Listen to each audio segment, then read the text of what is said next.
नमस्कार, गुरुकुल नेपालको युट्युब च्यानलमा तपाईलाई स्वागत छ। यो भिडियो एटोमिक स्ट्रक्चर भन्ने च्याप्टर अन्तर्गत रहनेछ र यो भिडियोमा हामीले अघिल्लो भिडियो बोहर्स एटोमिक मोडलमा कभर नगरेका केही कुराहरू कभर गर्नेछौँ। मुख्य गरेर जुन हाइड्रोजन स्पेक्ट्रल लाइन थियो बोहरले एक्सप्लेन गरेका त्यसको बारेमा कुरा गरिनेछ र बोहर्सको यो मोडलको लिमिटेसन के थियो, के कुरा चाहिँ भन्न सकेनन् उनले यो मोडल अन्तर्गत रहेर भन्ने पनि कुरा गर्नेछौँ। स्पेक्ट्रल लाइनको कुरा गर्नुभन्दा अगाडि पहिला दुईटा डेफिनेसन छोटकरीमा बुझौँ। पहिलो डेफिनेसन छ इमिसन स्पेक्ट्रमको। इमिसन स्पेक्ट्रम यो माथिको चित्रमा लेखिएको छ। यो भनेको के हो भन्दाखेरि कुनै पनि बेला इलेक्ट्रोन चाहिँ माथिल्लो अर्बिटबाट तल्लो अर्बिटमा आयो भने भन्नाले यो न्युक्लियस हो, यो n = 1 हो, यो n = 2 हो, यो n = 3 हो, यो तरिकाले गइरहेछ र n = 3 मा भएको एउटा इलेक्ट्रोन चाहिँ झरेर n = 1 मा आइपुग्यो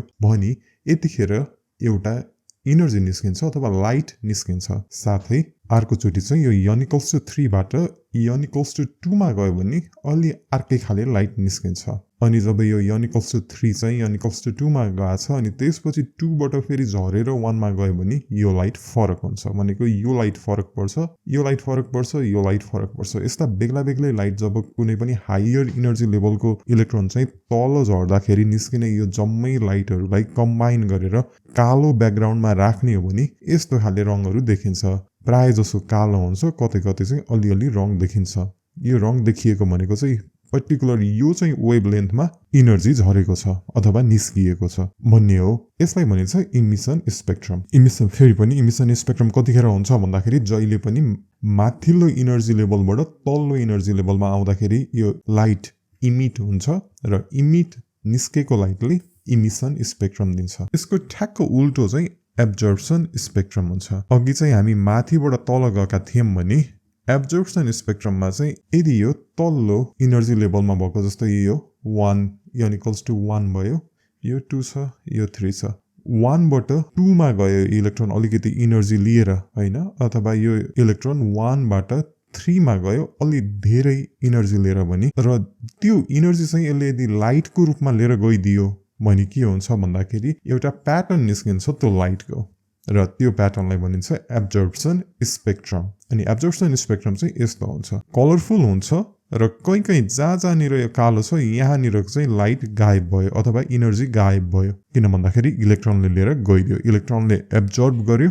त्यो भएर जहाँनिर एब्जर्ब गर्यो त्यो चाहिँ कालो छ। इमिसन स्पेक्ट्रममा चाहिँ लाइट इमिट भएको भएर कालो ब्याकग्राउन्डमा बत्तीहरू बलेको जस्तो कतै कतै बत्ती हुन्छ भने एब्जर्प्सन स्पेक्ट्रममा चाहिँ इनर्जी गायब भएको अथवा एब्जर्ब भएको भएर कलरफुल ब्याकग्राउन्डमा कतै कतै कालो हुन्छ। र अर्को कुरा के हुन्छ भन्दाखेरि इमिसन स्पेक्ट्रममा यदि यो n = 3 बाट n = 1 मा जानको लागि जति इनर्जी चाहिएको छ, जस्तो खाले लाइट निस्किएको छ नि, यसको उल्टो n = 1 बाट n = 3 मा जाने हो भने त्यही नै लाइट चाहिँ गायब हुन्छ। भनेको 3 बाट 1 मा जाँदा रातो रङ निकालेको छ भने 1 बाट 3 मा जाँदा रातो रङ जाने रहन्छ, त्यहाँनिर चाहिँ एउटा कालो धर्को आएर बस्छ। र बोहर्सले चाहिँ यो हाइड्रोजनको इमिसन स्पेक्ट्रम डिफाइन गरेका थिए, जाँचमा सोधिरहेको हुन्छ। त्यसको बारेमा अब गफ गरौँ। जाँचमा कसरी सोध्छ भन्दाखेरि हाइड्रोजनको एटोमिक स्पेक्ट्रमको बेग्ला बेग्लै नामहरू के हुन्छ स्पेक्ट्रल सिरिजको, तिनीहरूकोलाई डिफाइन गर्न भन्छ अनि चित्र पनि बनाउन भन्छ।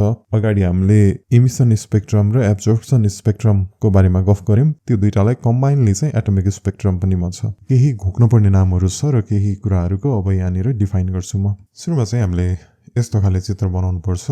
यो 1 2 3 4 भनेको जुन अघि हामीले यसरी गरेको थियो नि, यो चाहिँ न्युक्लियस भयो, यो चाहिँ n = 1 अथवा k अर्बिट भयो, यो चाहिँ 2 भयो अथवा यो चाहिँ 3 भयो अथवा m, अनि यो भन्दा बाहिर 4 भयो, त्यो भन्दा बाहिर 5 भयो। यो नै जुन छ यसलाई चाहिँ हामीले सिधा गरेको, जस्तै n = 1 लाई यो गोलरी लेख्नको सट्टा सिधा 1 भनेर लेखेको, त्यस्तै 2 लाई पनि अर्को गोलो बनाउनको सट्टा सिधा 2 लेखेको, त्यसपछि 3 4 5 यसरी लेख्दै गएको। यो गोलो बनाएर ठुलो बनाइरहनु भन्दा सिधा लेख्न सजिलो हुन्छ त्यस कारणले। अनि यो ग्याप किन फरक परेको हो भन्दाखेरि एटममा चाहिँ 1 र 2 को बीचमा जुन इनर्जी डिफरेन्स हुन्छ सबभन्दा धेरै हुन्छ 2 र 3 को बीचमा। त्यसपछिको धेरै हुन्छ 3 र 4 को बीचमा त्यसपछिको धेरै हुन्छ जति जति माथि यो नम्बर बढ्दै जान्छ यो अर्बिटको त्यति थोरै इनर्जी ग्याप हुन थाल्छ अघिल्लो अर्बिट भन्दा अनि हाइड्रोजनको एटमिक स्पेक्ट्रममा मुख्यतः 5 वटा सिरिजहरु डिफाइन भएको थियो पहिलो अनि यिनीहरु एकदम बेसिक सजिलो कन्सेप्ट हो लाइमेन सिरिज भनेको यति मात्रै हो कि जब माथिल्लो इनर्जी अर्बिटहरुबाट 2 3 4 5 6 7 यो भन्दा माथि पनि जति पनि अर्बिटहरु छ त्यो जम्मैबाट खसेर यदि इलेक्ट्रोन सिधै 1 मा आउँछ भने त्यतिखेर जुन लाइट निस्किन्छ त्यसलाई चाहिँ लाइमेन सिरिज अन्तर्गत पर्छ लाइमेन सिरिजमा के गर्नु पर्यो भन्दाखेरि यो चुच्चो जुन छ यो चुच्चो चाहिँ 1 मा आएको देखाउनु पर्यो अनि यो माथिल्लो ओरिजिन चाहिँ जहाँ भए पनि हुन्छ यसमा 5 सम्म मात्र गरे रहेछ तपाईले 6 लाई यसरी तल झारे भयो 7 लाई यसरी तल झारे भयो यो गरे नि भयो नगरे नि भयो 7 सम्म गर्नुपर्छ भन्ने पनि छैन मुख्यतः के हो भने माथि जहाँबाट झरे पनि यदि फाइनल डेस्टिनेसन n = 1 मा झरेको छ भने यसमा निस्किने लाइटको जुन सिरिज छ त्यो लाइटहरुलाई कम्बाइन गरेर भन्ने टर्मिनोलोजी भनेको लाइमेन सिरिज हो अनि लाइमेन सिरिज चाहिँ अल्ट्रासाउन्ड एरियामा पर्दछ भनेको यसलाई हामीले सिधै आँखाले हेरेर देखिदैन यो सिरिजको लाइटहरुलाई अल्ट्रासाउन्डले डिटेक्ट गर्छ त्यही भएर डेफिनेसनमा के कुराहरु डिफाइन गर्नुपर्ने के हुन्छ भन्दाखेरि अल्ट्रासाउन्ड हो भन्नुपर्छ हाइड्रोजन एटम हो भन्नुपर्छ किनभने यो जति पनि सिरिज छ हाइड्रोजन एटममा मात्रै डिफाइन भएको छ अनि अर्को भन्नुपर्ने भनेको हायर लेभलबाट n = 1 मा गएको हो भनेर भन्नुपर्छ अब बाल्मर सिरिज भनेको अघिको जस्तै हो फरक कहाँनिर मात्रै हो भने यसको फाइनल डेस्टिनेसन पोइन्ट भनेको चाहिँ n = 2 हुन्छ माथिबाट जब इलेक्ट्रोन झर्न थाल्छ यदि गएर n = 2 मा अथवा यल अर्बिटमा गएर टुङ्गिन्छ त्यो इलेक्ट्रोन भने त्यतिखेर एउटा लाइट निस्किन्छ यो लाइट चाहिँ बाल्मर सिरिज अन्तर्गत पर्दछ लाइमेन सिरिज अल्ट्राभायोलेट रेन्जमा थियो भने बाल्मर सिरिज चाहिँ भिजिबल लाइट रेमा हुन्छ अब कुरा गरौँ पास्चन सिरिजको यो जम्मै सिरिजको यति क्लोज हुन्छ कि अब मैले केही कोडहरु मात्रै चेन्ज गर्ने गर्छु पास्चन सिरिज भनेको चाहिँ जब पनि माथिको इलेक्ट्रोनहरु चाहिँ झरेर यदि उनीहरुको फाइनल डेस्टिनेसन n = 3 हो भने त्यतिखेर जुन लाइटहरु निस्किन्छ यो सबैको कलेक्सनलाई चाहिँ पास्चन सिरिज भनेर भनिन्छ र यिनीहरु चाहिँ इन्फ्रारेड रेन्ज अन्तर्गत पर्दछ यिनीहरुको वेभलेन्थ अनि एउटा कुरा यहाँनिर के क्लियरिफाई गराउन चाहन्छु भने यो चाहिँ सबै नै माथिबाट तल झर्दाखेरि लाइट निस्किने हो हैन इमिसन स्पेक्ट्रम त्यही भएर माथिबाट तल झरेको यो फाइनल चाहिँ हामीलाई थाहा हुन्छ यो 1 बाट यदि माथि 3 मा गयो भने यो पनि पास्चन सिरिजमा पर्छ भनेर चाहिँ नभन्नु होला किनभने यो चाहिँ एब्जर्प्सन स्पेक्ट्रम हो इमिसन स्पेक्ट्रम होइन र अर्को छ ब्राकेट सिरिज यसमा चाहिँ माथिबाट इलेक्ट्रोन झरेर जब n = 4 चौथो अर्बिटमा आउँछ यो सबैले लाइट निकाल्छ त्यो लाइटहरुको कलेक्सनलाई चाहिँ ब्राकेट सिरिज भनेर भनिन्छ अघि पास्चन सिरिज जस्तै ब्राकेट सिरिजको लाइटहरु पनि इन्फ्रारेड रेन्जमै पर्दछ अन्तिम छ pfund सिरिज यसमा चाहिँ माथिल्लो अर्बिटहरुमा भएको इलेक्ट्रोन झरेर n = 5 मा आयो भने यो सबैले निकाल्ने लाइटहरुको कलेक्सनलाई चाहिँ pfund सिरिज भनिन्छ र यो पनि इन्फ्रारे लाइट अन्तर्गतै पर्दछ कुनै किताबले चाहिँ फार इन्फ्रारेड लाइट भन्छ हैन फार भने पनि नभने पनि आखिर भनेको चाहिँ इन्फ्रारेड सिरिज अन्तर्गतै पर्छ त्यही भएर इन्फ्रारेड मात्रै लेखे पनि हुन्छ फार इन्फ्रारेड लेखे पनि हुन्छ फरक पर्दैन यति नै हो हाइड्रोजनको एटमिक स्पेक्ट्रम भनेको मैले चाहिँ कसरी सम्झिन्थे भन्दाखेरि यो नाम कहिले सम्झिन गाह्रो हुन्छ मैले यल बीपी भनेर चाहिँ सम्झिन्थे यल सम्झियो लाइमेन अनि त्यसपछि ब्लड प्रेसर भने जसरी सम्झिने अनि दुईटा छ बीबाट आएको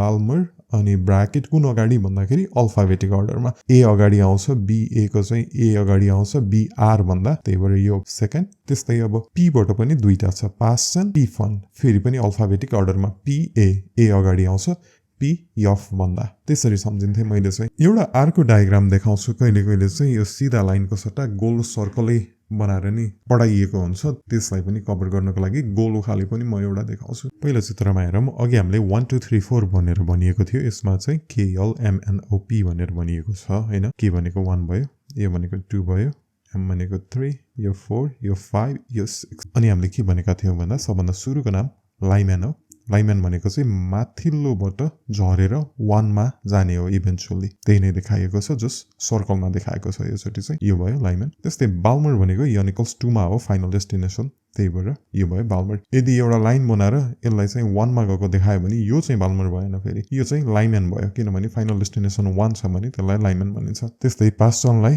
3 मा गएको देखाइएको छ, ब्राकेटलाई 4 मा गएको देखाएको छ र pfundलाई 5 मा गएको देखाएको छ। अनि एउटा कुरा चाहिँ यस्तो खाले एन्सर गर्दाखेरि कम्तीमा n = 6 सम्म चाहिँ बनाउनु पर्छ, किनभने 5 सम्म कुनै गएको भनेर देखाउन नि पर्यो नि। अनि यतापट्टिको यो चित्र हेरौँ, लाइमेन सिरिज भनेको चाहिँ n = 1 मा गएको भनेको छ, सबै नै माथिबाट 1 मा गएको देखाएको छ। त्यस्तै बाल्मर भनेको n = 2 मा, यो गोलो 2 हो त्यो देखाएको छ।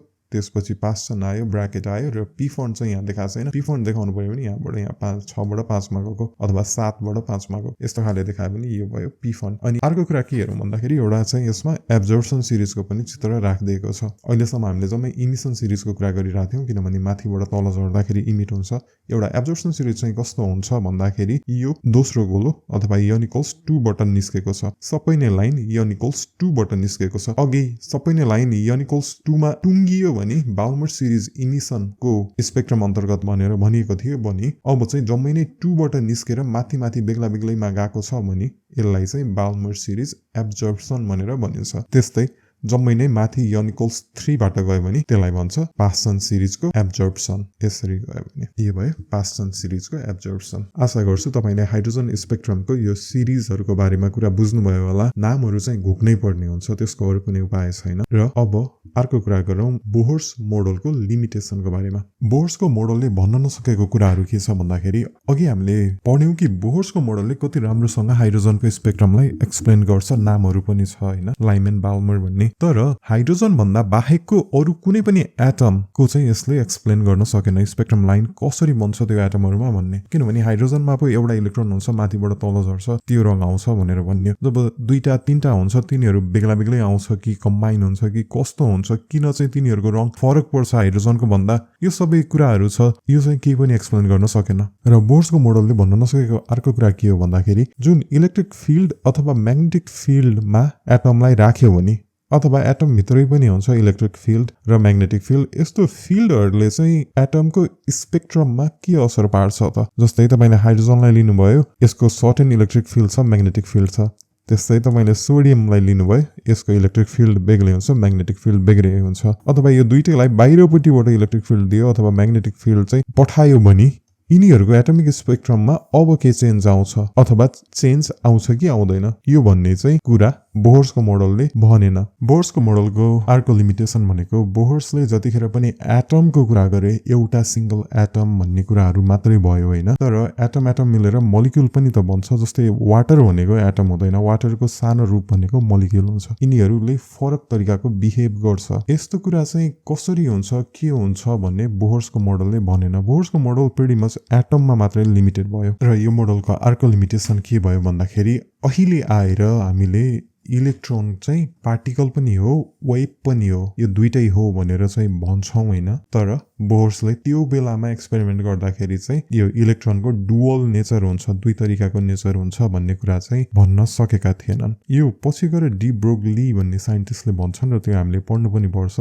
त्यतिखेर धेरै छलफल गरौँला यो बारेमा। अहिले चाहिँ यति मात्र बुझौँ कि बोहर्सको मोडल अनुसार चाहिँ इलेक्ट्रोन भनेको पार्टिकल मात्रै थियो, वेभ थिएन भन्ने खाले कुरा गरेका छन्। जे होस्, यो डुअल नेचर, दुई थरीको नेचर हुन्छ इलेक्ट्रोनको भन्ने कुरा चाहिँ बोहर्सको मोडलले भनेका थिएनन्। यसका साथै यो भिडियोमा कभर गर्नुपर्ने कन्सेप्टहरु यही सकिन्छ। यो भिडियोमा भएको कन्सेप्ट र अघिल्लो भिडियोमा भएको कन्सेप्ट जाने भने बोहर्सको एटमिक मोडल केमिस्ट्री अन्तर्गत पढ्ने चाहिँ हामीले क्वेशनहरु गर्न सक्छौं। अझै पनि केही नबुझ्नु भएको छ भने कृपया कमेन्टमा लेख्नु होला, र कुनै च्याप्टर कभर गर्दै हुन्थ्यो जस्तो लागेको छ भने त्यो पनि कमेन्टमा लेख्नु होला। भिडियो मन परेको छ भने लाइक गर्नु होला, र यस्तै खाले कन्टेन्ट हेर्न चाहनुहुन्छ भने कृपया हाम्रो च्यानललाई सब्स्क्राइब गर्नु होला, र साथीहरुको माझमा यो च्यानललाई शेयर गर्नुभयो भने पनि हामीलाई खुसी लाग्नेछ।